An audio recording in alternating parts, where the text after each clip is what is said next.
ओम नमः शिवाय। सोमवार का व्रत दाम्पत्य जीवन की खुशहाली के लिए और मनपसंद जीवन साथी पाने के लिए किया जाता है।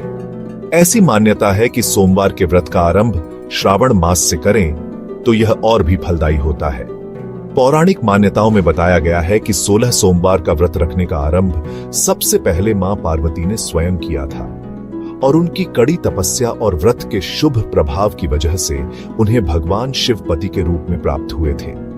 आज हम आपको बताने जा रहे हैं इस व्रत को करने की विधि और कथा।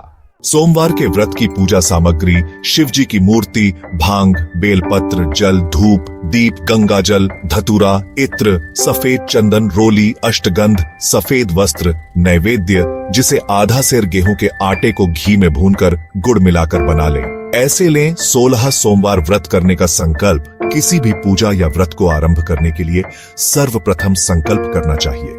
व्रत के पहले दिन संकल्प किया जाता है, उसके बाद आप नियमित पूजा और व्रत करें। सबसे पहले हाथ में जल, अक्षत, पान का पत्ता, सुपारी और कुछ सिक्के लेकर संकल्प करें। सभी वस्तुएं भगवान शिव की मूर्ति के आगे समर्पित कर दें।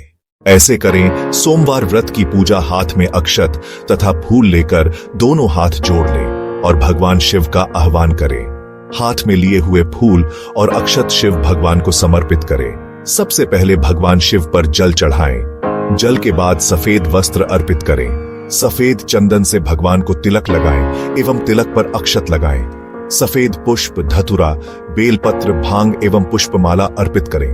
अष्टगंध, धूप अर्पित कर दीप दिखाएं। भगवान को भोग के रूप में रतुफल या बेल और नैवेद्य अर्पित करें। सोमवार व्रत कथा: एक बार शिवजी और माता पार्वती मृत्यु लोक पर घूम रहे थे।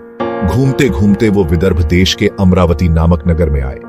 उस नगर में एक सुंदर शिव मंदिर था, इसलिए महादेव जी पार्वती जी के साथ वहां रहने लग गए। एक दिन बातों बातों में पार्वती जी ने शिव जी को चौसर खेलने को कहा। शिव जी राजी हो गए और चौसर खेलने लग गए। उसी समय मंदिर का पुजारी दैनिक आरती के लिए आया। पार्वती ने पुजारी से पूछा, बताओ हम दोनों में चौसर में कौन जीतेगा? वो पुजारी भगवान शिव का भक्त था और उसके मुंह से तुरंत निकल पड़ा, महादेव जी जीतेंगे। चौसर का खेल खत्म होने पर पार्वती जी जीत गई और शिव जी हार गए। पार्वती जी ने क्रोधित होकर उस पुजारी को शाप देना चाहा, तभी शिव जी ने उन्हें रोक दिया और कहा कि ये तो भाग्य का खेल है, उसकी कोई गलती नहीं है। फिर भी माता पार्वती ने उस कोढ़ी होने का शाप दे दिया और उसे कोढ़ हो गया। काफी समय तक वो कोढ़ से पीड़ित रहा। एक दिन एक अप्सरा उस मंदिर में शिवजी की आराधना के लिए आई और उसने उस पुजारी के कोढ़ को देखा। अप्सरा ने उस पुजारी को कोढ़ का कारण पूछा तो उसने सारी घटना उसे सुना दी।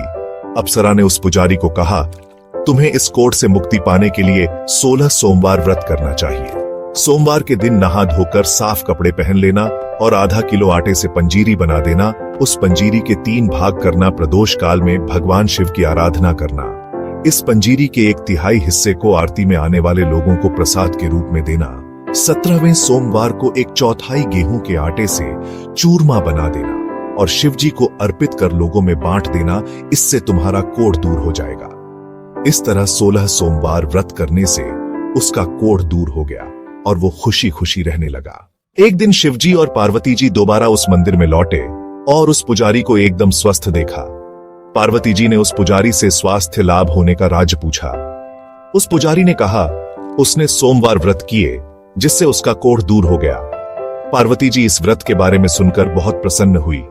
उन्होंने भी ये व्रत किया और इससे उनका पुत्र वापस घर लौट आया और आज्ञाकारी बन गया।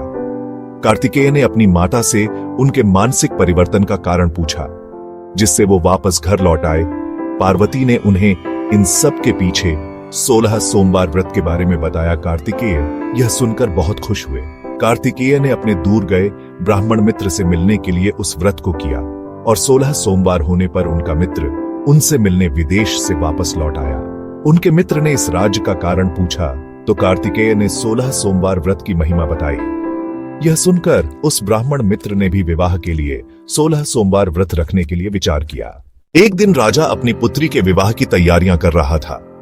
कई राजकुमार राजा की पुत्री से विवाह करने के लिए आए। राजा ने एक शर्त रखी कि जिस भी व्यक्ति के गले में हथिनी वरमाला डालेगी उसके साथ ही उसकी पुत्री का विवाह होगा। वो ब्राह्मण भी वही था और भाग्य से उस हथिनी ने उस ब्राह्मण के गले में वरमाला डाल दी। और शर्त के अनुसार राजा ने उस ब्राह्मण से अपनी पुत्री का विवाह करा दिया। एक दिन राजकुमारी ने ब्राह्मण से पूछा, आपने ऐसा क्या पुण्य किया जो हथिनी ने दूसरे सभी राजकुमारों को छोड़कर आपके गले में वरमाला डाली? उसने कहा, प्रिय, मैंने अपने मित्र कार्तिकेय के कहने पर 16 सोमवार व्रत किए थे। उसी के परिणाम स्वरूप तुम लक्ष्मी जैसी दुल्हन मुझे मिली। राजकुमारी यह सुनकर बहुत प्रभावित हुई और उसने भी पुत्र प्राप्ति के लिए 16 सोमवार व्रत रखा। फलस्वरूप उसके एक सुंदर पुत्र का जन्म हुआ और जब पुत्र बड़ा हुआ तो पुत्र ने पूछा, मां, आपने ऐसा क्या किया जो आपको मेरे जैसा पुत्र मिला? उसने भी पुत्र को 16 सोमवार व्रत की महिमा बताई। यह सुनकर उसने भी राजपाट की इच्छा के लिए यह व्रत रखा। उसी समय एक राजा अपनी पुत्री के विवाह के लिए वर तलाश कर रहा था तो लोगों ने उस बालक को विवाह के लिए उचित बताया। राजा को इसकी सूचना मिलते ही उसने अपनी पुत्री का विवाह उस बालक के साथ कर दिया। कुछ सालों बाद जब राजा की मृत्यु हुई तो वो राजा बन गया, क्योंकि उस राजा के कोई पुत्र नहीं था। राजपाट मिलने के बाद भी वो सोमवार व्रत करता रहा। एक दिन सोमवार व्रत पर उसकी पत्नी को भी पूजा के लिए शिव मंदिर आने को कहा, लेकिन उसने खुद आने के बजाय दासी को भेज दिया। ब्राह्मण पुत्र के पूजा खत्म होने के बाद आकाशवाणी हुई, तुम अपनी पत्नी को अपने महल से दूर रखो, वरना तुम्हारा विनाश हो जाएगा। ब्राह्मण पुत्र ये सुनकर बहुत आश्चर्यचकित हुआ। महल वापस लौटने पर उसने अपने दरबारियों को भी ये बात बताई तो दरबारियों ने कहा कि जिसकी वजह से ही उसे राजपाट मिला है वो उसी को महल से बाहर निकालेगा। लेकिन उस ब्राह्मण पुत्र ने उसे महल से बाहर निकल दिया। वो राजकुमारी भूखी प्यासी एक अनजान नगर में आई। वहां पर एक बूढ़ी औरत धागा बेचने बाजार जा रही थी। जैसे ही उसने राजकुमारी को देखा तो उसने उसकी मदद करते हुए उसके साथ व्यापार में मदद करने को कहा। राजकुमारी ने भी एक टोकरी अपने सर पर रख ली।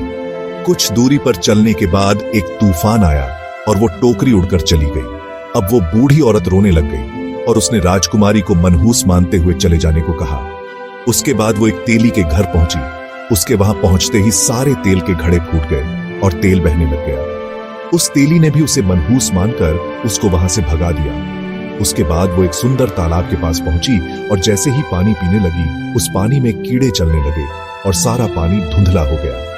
अपने दुर्भाग्य को कोसते हुए उसने गंदा पानी पी लिया और पेड़ के नीचे सो गई। जैसे ही वो पेड़ के नीचे सोई उस पेड़ की सारी पत्तियां झड़ गईं। अब वो जिस पेड़ के पास जाती उसकी पत्तियां गिर जाती थीं। ऐसा देखकर वहां के लोग मंदिर के पुजारी के पास गए। उस पुजारी ने उस राजकुमारी का दर्द समझते हुए उससे कहा, बेटी, तुम मेरे परिवार के साथ रहो, मैं तुम्हें अपनी बेटी की तरह रखूंगा। तुम्हें मेरे आश्रम में कोई तकलीफ नहीं होगी। इस तरह वह आश्रम में रहने लग गई। अब वो जो भी खाना बनाती या पानी लाती उसमें कीड़े पड़ जाते। ऐसा देखकर वो पुजारी आश्चर्यचकित होकर उससे बोला, बेटी, तुम पर यह कैसा कोप है जो तुम्हारी ऐसी हालत है?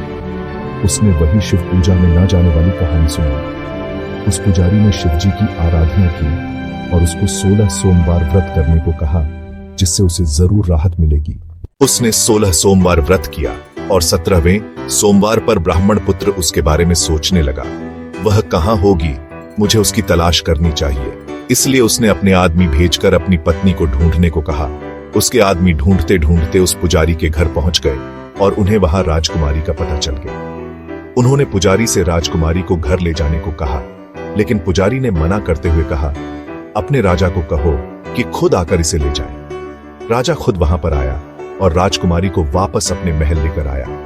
इस तरह जो भी सोमवार व्रत करता है उसकी सभी मनोकामनाएं पूरी होती हैं।